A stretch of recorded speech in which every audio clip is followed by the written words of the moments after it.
Update tayo dito sa ating pananim dito sa taas, yung ating tawag nito mais, sibuyas, at saka patatas at carrots na tinanim dito, at saka yung watermelon at kamote. Hindi ko alam kung nagiging okay, pero ito ipapakita ko sa inyo kung anong hitsura. Ayan, nakita nyo, puro damo.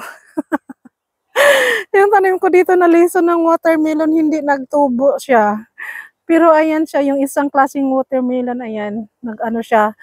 So, yung atong dahin sibuyas, ayan, meron naman din, ayan, ilang piraso, at saka yung ating, ano doon, patatas, ayun, yung ating patatas, may tumubo na, ilang piraso lang din, Diyos ko. Yung ating carrots, wala pa atang hintubo. Pero yung ating, ayan yung mais natin, oh. Tapos meron ditong nahiwalay na mais kasi tinunuban yan ito ng usa dito. May pumasok kasing wild na usa.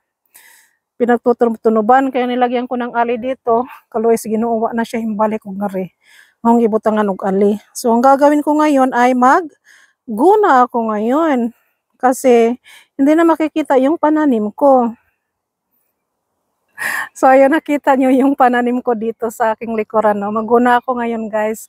So, yun lang. Thank you for watching. Bye! At ingat po tayong lahat.